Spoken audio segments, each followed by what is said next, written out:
Hey, hello everybody, what is going on there? It is Sunday, the 14th of February. I don't know whose dog that is, but this is SITREP 57. So,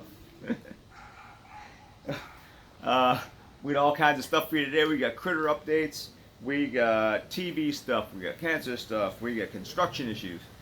Before we get to all that, let's hear from the German Coast Guard. Roll it. Das hier ist mein Sektor. Das hier ist das wichtigste Gerät des Küstenwächters. Das Gerät und das Gerät. Überlebensradar.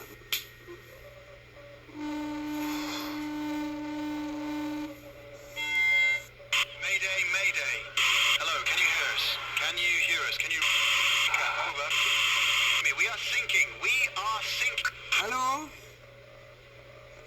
This is the German Coast Guard. We are sinking. We're sinking.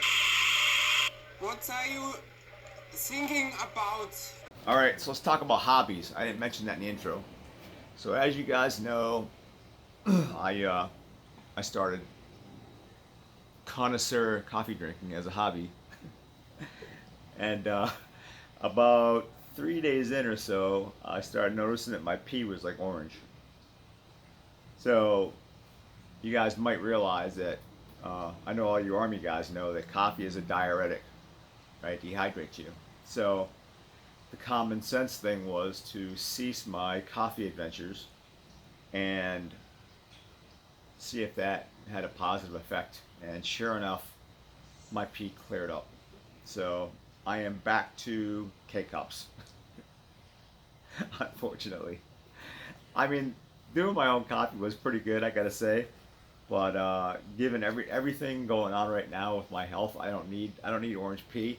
So coffee is out, K-cups, or good coffee is out, and K-cups are in. So that's the hobby update. Update on my brother. He is settling in nicely in the great hinterlands, the great white north of Massachusetts. As expected, the first week, it's been 2 weeks now, by the way.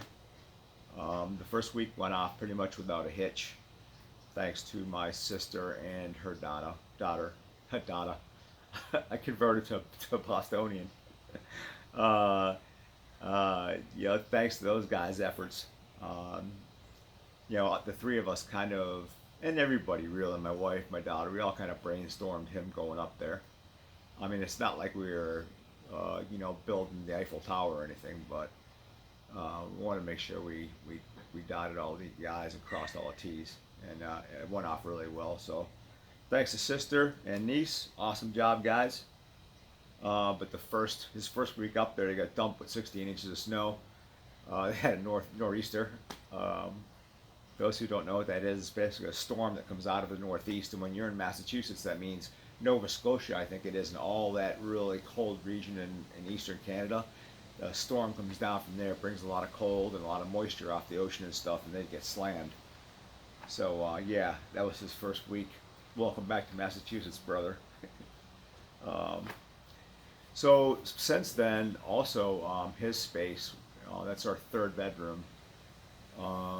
Kind of kicked around what to do with that area, and we kind of settled on it being a multi-function room. That's kind of what it was before. So my daughter's in the reserves. She has to keep up her health, especially. Man, it looks like it's gonna rain. It's pretty nice here in Central Florida right now, by the way. It's like, what is it, mid-70s? It's up there. It's pretty nice. And it's not warm where you're at, sorry. But yeah, I digress. So she has to, maintain her cardio. And although it's been good weather here to get out in the morning or the evening and go jogging, I don't want an attractive young woman out here jogging and running by herself. I can't run anymore. I used to run with her. But so we ended up getting a treadmill. So that's set up in there, which is awesome. And then we wanted to put a TV on the wall. My brother left his pretty large TV here. He didn't want to pay to ship it all the way up north. I mean, you get that electronics pretty cheap nowadays, right? So he left his pretty large TV here. So I mounted that on the wall. But nothing in my life is simple. So went to mount this TV on the wall, and as you might know, I don't know, but wood framed homes here in the United States, the studs that go up and down the wall, they're 18 inches on center. So every 18 inches is a stud. So I measure this wall and I find a stud, bing, bing, bing, put a hole 18 inches away. I find the other one, bing, put it up there. Well, you'll see everything. Here's roll the clip, Johnny. So this is interesting. So I have this pretty large TV. Want to get mounted on the wall over there, and so I go ahead and get my height, find my studs, I get them nice and level, and I go to hang up the wall mounting bracket. Check this out. It's not even 18 inches wide. So anyway, it worked out okay.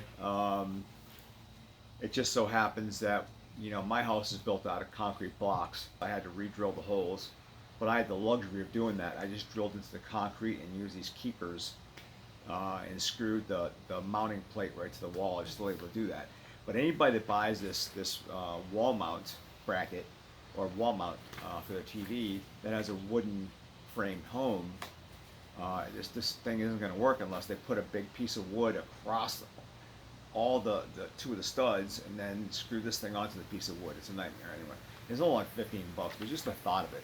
So I guess in China they're you know, wood framed homes, if they even have those. I don't know what the construction of Japanese homes is or Chinese homes.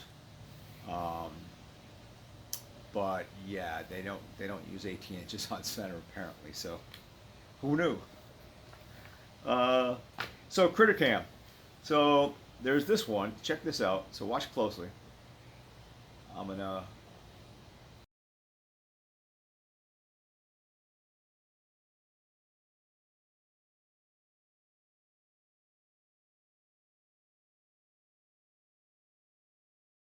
I'll show it to you again.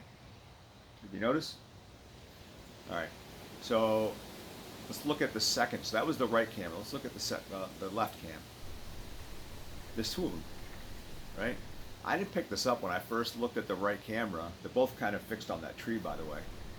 I didn't notice there was two initially until that kind of caught my eye, that second coyote down in the bottom right. That's kind of cool. There's a pair of them. I don't know if it's the same one that we captured before or not, but that's pretty neat. And then here's some other footage of the bobcat. So after taping this or video and doing this video, I'm going to run down, I'm going to measure the width of the tree so we can kind of get an idea of how long this bobcat is. So this is my estimation, given the fact that the bobcat's in front of the tree. I figure he's about this long. So that puts his age at, I'm guessing it's relatively mature, but I'll look that up, and if I can find it, I'll put that right here as well. So I thought that was kind of neat.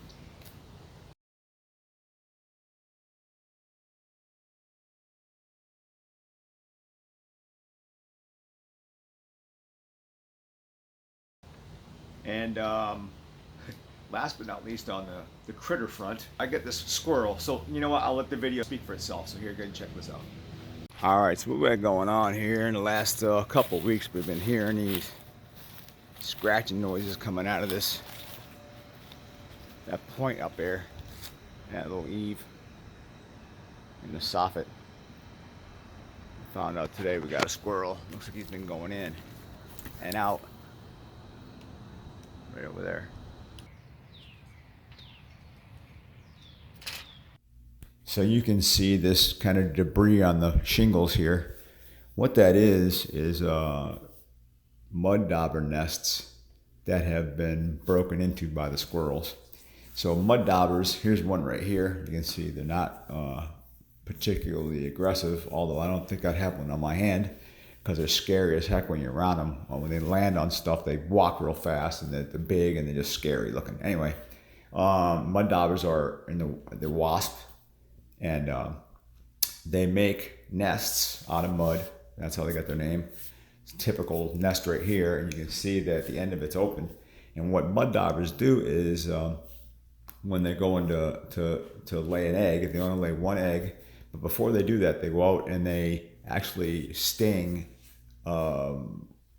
spiders, and their sting paralyzes spiders, and they get 20 to 25 spiders, and they pack them inside of this nest, and then they lay their egg on one of those spiders, and then they seal up the nest. So then when that larvae gets to a certain stage, maybe it's the larvae stage, I don't know that much about them, but they have a food source when they're inside the nest. So this squirrel, there must have been some mud dauber nests up in this eave, up in the soffit, and so the squirrel was up there. And squirrels actually are meat eaters. We don't normally think of them that way, but apparently they are. So they will take these mud dauber nests and break them open and eat the larvae. So that's why you see all that debris here on the roof. So I got this squirrel up here. It's probably chewing on stuff and doing whatever he's doing up there. So I got to get rid of him. So what do? So made a call to a bunch of these wildlife, places, and the first quote I got was this guy here. You're gonna have to trap her and relocate. I couldn't believe it. $800. Now I don't mind, making a few dollars, guys, but really? And that wasn't even the worst. These other guys here, check this out. $1,500. So they were gonna basically seal off everything and put cages around all of my vents and just all kinds of stuff. Go up there and spray antibacterial stuff on the urine and feces up there, and yeah, they would spit you in my driveway for $1,500. Anyway, there's that. So what I decided to go with was these guys here that basically they put down this gel you see here, and it's like a capsaicin gel or something. It's essentially like a spice. And so the squirrel, so what they do is they seal up on my particular soffits 4 potential ways they get it in by the soffit. So what he did was he sealed up 3 of them with basically this concrete right here, because what the squirrels do is they put their feet down on your shingles, and they can just push up on the white part that's the soffit and then get in, right? Once they're in from the inside, they can just pull up on it and then get in and out. So he sealed off the 3 that he figures the squirrel does not use, and you see in the video earlier, that's the primary entry point, right? So the other 3 are sealed up. Then he put this gel across the primary entryway, and he'll come back in like 5 days and replace the. Well, first of all, we'll see if there's any more scratching then. If there's not, he'll seal it up.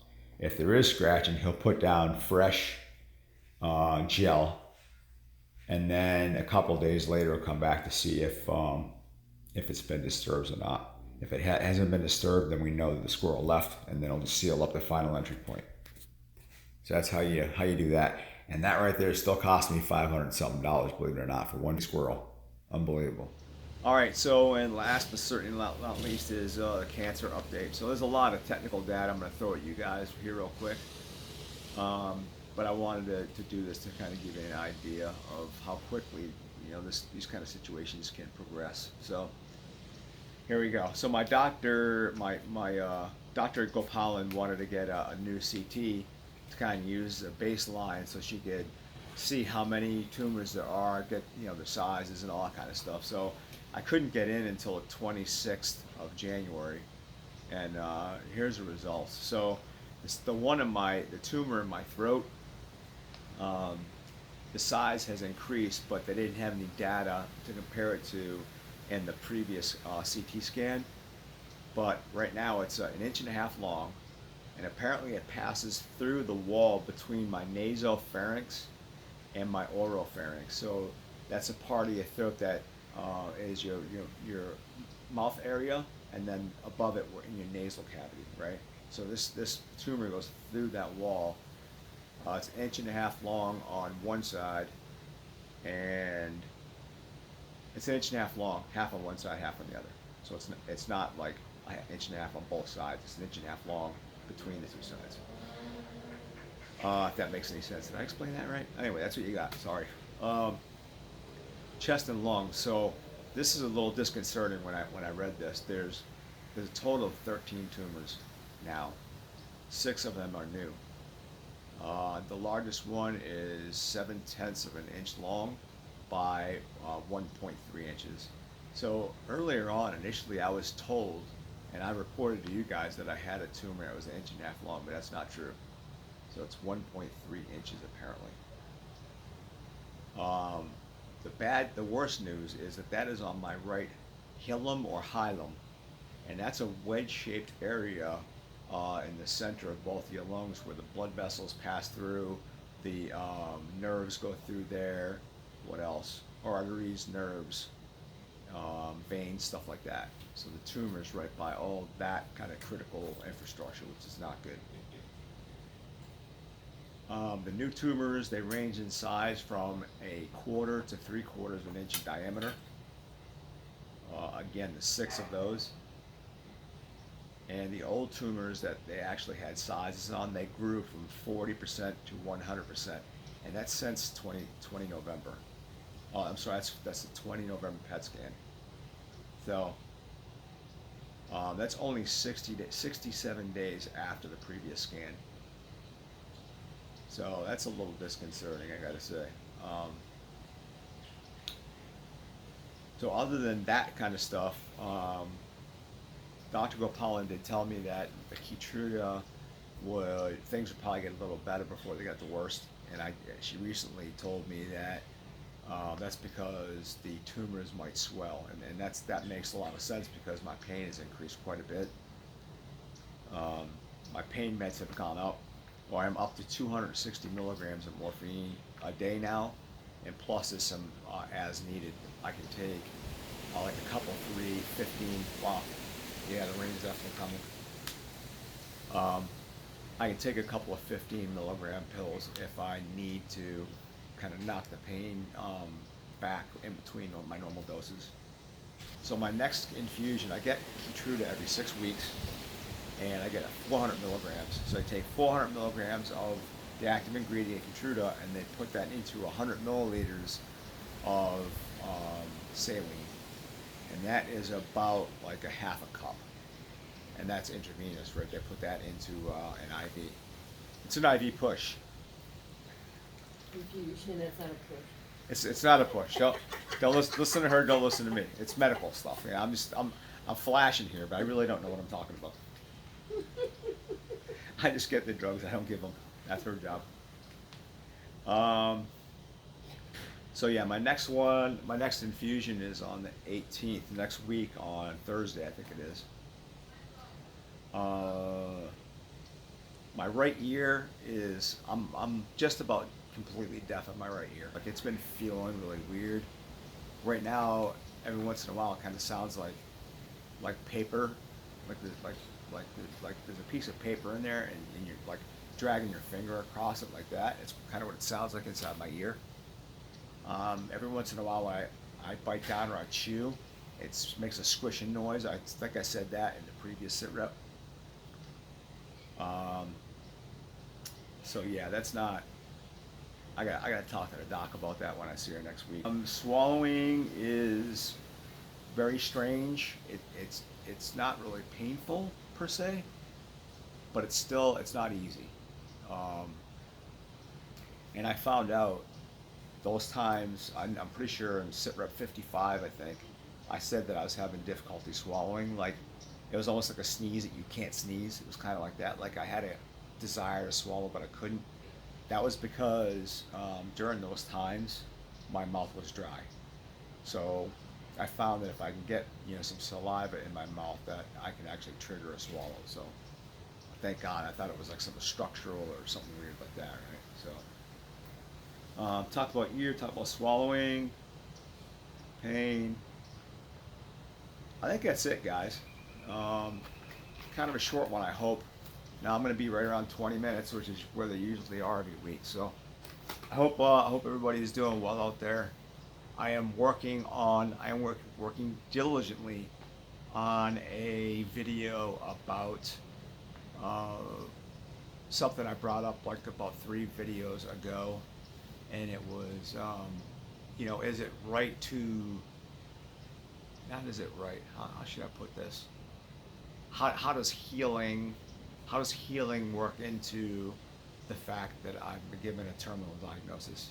Like my desire to be healed, you know, God's will or God's intent to heal me, all that kind of stuff. So I have some ends I have to tie up, but it should be pretty interesting. I mean, just like you know, what I found out about the mud daubers when I was doing research on this squirrel in my roof. I found out a lot of really kind of neat side information when I was researching this thing about healing. So hopefully, if you're God-minded, I think you'll find it interesting, and hopefully, if you're not God-minded, you'll find it interesting anyway, right? So anyway, that's about all I got, guys. Thanks for tuning in. I appreciate it. Oh, I got a bunch of new subs again. I don't know if it's like one of you out there is like having pity and you're like enlisting all of your children to sub to my station or something. I don't know. But I appreciate it. I got not the Adams family, the Brady bunch out there or something. I don't know. What's that family? It's got like 20 kids. Anyway, let's not talk about them because they apparently they're not very stellar people. Some of them anyway. But I digress. I shouldn't talk about people like that. Anyway, cool being heard from you guys. Appreciate it. And take care of yourself, guys. All right, bye.